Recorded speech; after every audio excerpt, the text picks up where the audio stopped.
In front of me is Realme 12 Pro Plus, and today I would like to show you how you can select and delete multiple photos at once. Begin by opening Photos app and holding one of your pictures that you wish to get rid of in Photos or one of your albums. Then select this icon at the top right corner to pick multiple right away.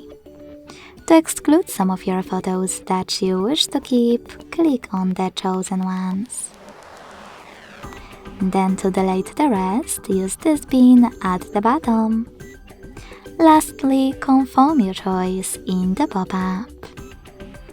Thanks so much for watching. If you enjoyed this video, leave a like, comment and subscribe.